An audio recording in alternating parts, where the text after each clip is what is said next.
Бүгін біз міне кезекті әскерге шақыру науқаны көктемге жалғасуда.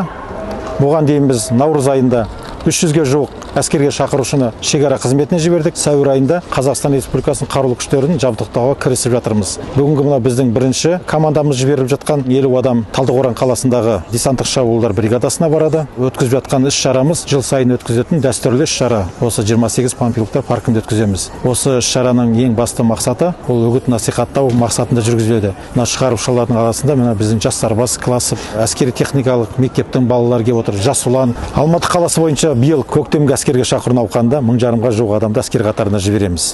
Жылдық жоспарымыз біздің жоғарғы штабтан түсірілген 3000-ға жуық адам.